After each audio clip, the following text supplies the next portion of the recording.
જેતપુરમાં ભાજપમાં ભડકો થયો હોવાનું સામે આવ્યું છે। પૂર્વ પ્રમુખનું મેન્ડેટ ન આવતા ભડકો થયો હતો। પ્રદેશમાંથી જાહેર કરેલ ઉમેદવારોના વોર્ડ નંબર 10 અને 11ના નામમાં યાદીમાં તેઓ હતા જ નહીં।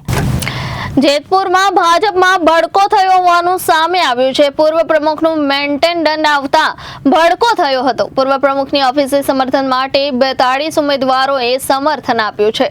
વોર્ડ નંબર 10 તેમજ 11માં ઉમેદવારને ભાજપ મોવડી મંડળ દ્વારા મેન્ડેટ ન અપાતા ભડકો થયો હોવાનું જાણવા મળ્યું છે। પૂર્વ પ્રમુખ સૂરજ સખરેલિયાએ ઉમેદવારી ફોર્મ ભરી દીધા બાદ આખરી સમય બાદ પણ મેન્ડેટ ન આવ્યું હતું। પ્રદેશમાંથી જાહેર કરેલા ઉમેદવારોના વોર્ડ નંબર 10 અને 11 નામ યાદીમાં હતા જ નહીં। આખરે ભાજપમાં ભડકો સર્જાયો। જેતપુરમાં ઉમેદવારી કરનાર તમામ સભ્યોએ સમર્થન જાહેર કર્યું। ત્યારે સાંજ સુધીમાં જેતપુરમાં ભાજપનું ચિત્ર સ્પષ્ટ થઈ જશે। ઉમેદવારી ફોર્મ ભરવાના અંતિમ દિવસે અપસેટ સર્જાયો હતો। સમર્થનમાં પણ 42 ઉમેદવારો આપતા ભાજપમાં ભંગાણ સર્જાયું છે। આખરી સમય સુધી જયેશ રાદડિયાએ પણ મેન્ડેટ માટે પ્રદેશમાં અનેક ફોન કર્યા હતા। ત્યારે ચિત્ર સ્પષ્ટ થયા બાદ ઉમેદવારો સમર્થન ફોર્મમાં ખેસ છે। અસંતુષ્ટ પૂર્વ નગરપાલિકાના પ્રમુખે પ્રેસ કોન્ફરન્સ યોજી માહિતી આપી હતી। જેતપુર નવાગઢ નગરપાલિકા 11 વોર્ડ 44 બેઠકો માટે ચૂંટણી જાહેર થઈ છે। ભારતીય જનતા પાર્ટીએ અમે આજે ઠેકેદારો સાથે આજે ઉમેદવારી પત્ર ભર્યા છે। પૂરા જીતના વિશ્વાસ સાથે આ નગરપાલિકાની ચૂંટણી ભારતીય જનતા પાર્ટી લડી રહી છે।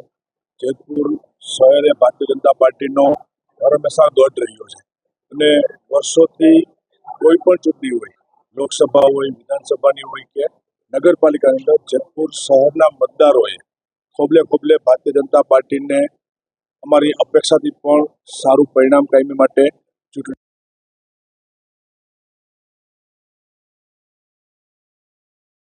આ વિસ્તારના ધારાસભ્ય તરીકે વિશ્વાસ અપાવું છું કે આવનારી નગરપાલિકાની ચૂંટણીની અંદર બોડી બન્યા પછી એક ધારાસભ્ય તરીકે સક્રિય રહી સતત મારી આ વિસ્તારની અંદર ડેવલપિંગ કરવાની જવાબદારી છે। નાના નાના તમામ સમાજો, તમામ જ્ઞાતિ સાથે એને વર્ષોની રાજનીતિની અંદર હંમેશા એક સક્રિય રહી અને જેતપુર શહેર હોય, ગ્રામ્ય વિસ્તાર કે વિધાનસભાની અંદર કામ કરવાના પ્રયાસો કર્યા છે। ભારતીય જનતા પાર્ટી આ દેશના પ્રધાનમંત્રી નરેન્દ્રભાઈ મોદી, ગૃહમંત્રી અમિતભાઈ શાહ, પ્રદેશ અધ્યક્ષ સી.આર. પાટીલ સાહેબ અને રાજ્યના મુખ્યમંત્રી ભૂપેન્દ્રભાઈના નેતૃત્વની અંદર ભારતીય જનતા પાર્ટી સારું કામ કરી રહી છે। છેવાડાના લોકો સુધી સરકારની યોજનાઓ પહોંચે, ગરીબ પરિવારો હોય, મધ્યમ વર્ગીય પરિવારો હોય, એમના સુધી યોજના પહોંચે એ માટે અમે હંમેશા સરકારના ભાગ તરીકે અને ભારતીય જનતા પાર્ટીના કાર્યકર્તાઓ તરીકે કામ કરીએ છીએ। મને પૂરો વિશ્વાસ છે ભારતીય જનતા પાર્ટીના એક એક કાર્યકર્તાઓ ઉપર એ ચૂંટણીની અંદર દિવસ રાત એક કરી અને ભારતીય જનતા પાર્ટીને જીતાડવા માટે કામ કરતા હોય છે। એટલે આ નગરપાલિકાની ચૂંટણીની અંદર મને પૂરો વિશ્વાસ છે કે સ્પષ્ટ બહુમતી સાથે ભારતીય જનતા પાર્ટીની જેતપુર નગરપાલિકા બનશે।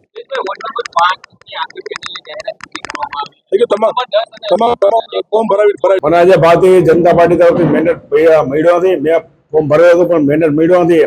એટલે આજે જે લોકોને મેન્ડેટ મળ્યો છે એ લોકો પણ અહીંયા મારી કાર્યાલય આવ્યા છે મારા સમર્થનમાં અને લગભગ આગામી રણનીતિ અમે સાંજ સુધીમાં તૈયાર કરશું। અમારે કેવી રીતના ચાલવું, શું કરવું આગળ, એના માટે અમે મીટિંગ કરીએ, બધાના મંતવ્ય લઈને પછી આગળ વધશું। કેટલા લોકોને ભારતીય જનતા પાર્ટીમાંથી મેન્ડેટ આપવામાં આવ્યું છે, કેટલા લોકોને નહોતું આપવામાં આવ્યું? ભારતીય જનતા પાર્ટીના ટોટલ 11માંથી 44 સભ્યો લડાવતા હતા।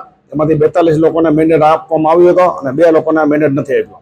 આગામી દિવસોની અંદર કઈ પ્રકારની રણનીતિ હોય? આગામી દિવસોમાં બધા સમર્થનમાં આવ્યા છે કે અમારે ચૂંટણી કોઈને લડવી નથી। 44 સભ્યો ફોર્મ ખેંચવા તૈયાર છે। જેતપુર નવાગઢ નગરપાલિકાની સામાન્ય ચૂંટણીમાં ભારતીય જનતા પક્ષના ફરીથી બહુમતી આવે, ભારતીય જનતા પાર્ટીનું શાસન નગરપાલિકામાં આવે, એના માટે વોર્ડ વાઇઝ 1 થી 11 વોર્ડમાં ભારતીય જનતા પાર્ટીની પેનલ સુરેશભાઈ સખરેલિયાના વટપણ હેઠળ ગોઠવવામાં આવી અને તમામ ઉમેદવારો એ આજની તારીખમાં બધા પાર્ટીના આદેશ મુજબ ફોર્મ ભરવામાં આવ્યા છે। પરંતુ ભારતીય જનતા પાર્ટીના 42 સભ્યો જે ફોર્મ ભર્યા, ટોટલ 44 ભર્યા પણ 42 સભ્યોના મેન્ડેટ રજૂ કર્યા। વોર્ડ નંબર 10 અને વોર્ડ નંબર 11 માંથી 2 સભ્યોના ફોર્મમાં ના મેન્ડેટ આપ્યા નથી। છેલ્લી ઘડી સુધીના પ્રયાસો ધારાસભ્યશ્રીએ પણ કરેલા હતા। પરંતુ કોઈ કારણોસર ત્યાંથી મેન્ડેટ રજૂ થયા નથી. જે કારણે અમે 42 સદસ્યો અત્યારે 1 થી 11 વોર્ડના અહીંયા હાજર છે અને બધા અમારા નેતા તરીકે સુરેશભાઈ સખરેલિયા છે. એમના સમર્થનમાં અમે આગામી રણનીતિ અમે ગોઠવવાના છીએ અને જરૂર પડે અમે બધા ફોર્મ પાછા ખેંચવા માટેની અમારી તૈયારી છે.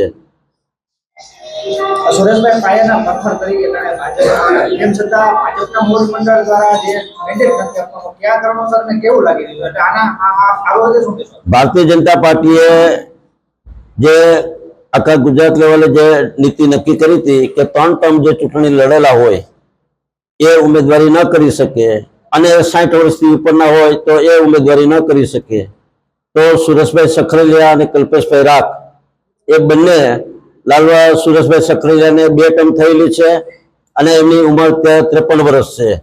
એ કોઈ ગાઈડલાઈનમાં આવતા નથી, એટલે એમને મેન્ડેટ આપવો જોઈએ.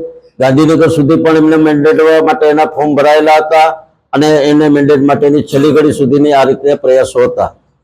કોને કાપી હશે ટિકિટ કે મેન્ડેટ બાબતે કઈ કહી શકો? હવે એ તો પાર્લામેન્ટરી બોર્ડમાં જે કંઈ નિર્ણય થયો હોય કે પાર્લામેન્ટરી બોર્ડમાં તો ત્યાંના જે નેતાઓ હોય એ નેતાઓ નક્કી કરતા હોય છે કે જેને જેતપુરનું રાજકારણ શું છે, કે જેતપુરનું ભૌગોલિક સ્થિતિ શું છે, ક્યાં ઉમેદવારો ચૂંટાઈ શકે, ક્યાં ઉમેદવાર ન ચૂંટાઈ શકે, એને ગાંધીનગર બેઠા બેઠા એ લોકો નિર્ણય લે છે. અહીં જેતપુરનું જે નેતાગીરી હોય એ જેતપુરની ખબર હોય, છતાં પણ એ લોકોએ આવી રીતે જે નિર્ણય લીધો છે એ ખરેખર ગંભીર બાબત છે. આવ્યો નિર્ણય લઈ શકાય નહીં. તો આવી રીતે જો ભવિષ્યમાં પાર્ટીને જો મજબૂત રાખવી હશે, પાર્ટીને જે દોર ચાલુ રાખવો હશે અને વિરોધ પક્ષનો સામનો કરવો હશે તો ભારતીય જનતા પાર્ટીમાં જે સારા ઉમેદવારો છે અને સક્ષમ છે, જેને કારણે ભારતીય જનતા પાર્ટીની જેતપુર શહેરમાં બહુમતી આવે, બહુમતી જળવાઈ રહે, એ માટેના પ્રયાસો માટે એવા નેતાઓને પસંદ તો કરવા જ જોઈએ. સાથે નવા જે છે એ પણ એમનામાં ઉમેદવારોને ટિકિટ આપી છે. ફક્ત જે જૂના જે સદસ્યો હતા એ જૂના સદસ્યોને કોઈને ટિકિટ જે પાર્ટીની ગાઈડલાઈનમાં આવતા હતા એટલે એને નથી આપી, પણ એમના પરિવારમાંથી અથવા તેમના સગા સંબંધીઓમાંથી પણ ટિકિટો એ રીતે ગોઠવાયેલી છે અને બધા સક્ષમ છે કે ભારતીય જનતા પાર્ટીની પેનલ ટુ પેનલ દરેક વોર્ડમાં આવે અને વધુ સભ્યો ચૂંટાય ભારતીય જનતા પાર્ટી માટે. એના માટેના હંમેશને માટે હું સુરેશભાઈ સખરેલિયા, જસુભાઈ ગુજરાતી, પ્રમોદભાઈ ત્રાળા, રાજુભાઈ ઉસરડિયા આ બધાના અમારા પ્રયાસો હંમેશને માટે રહ્યા છે. છેલ્લે સુધી વધારામાં રહી ગયો છે તમને? Bureau report Janadesh news Rajkot.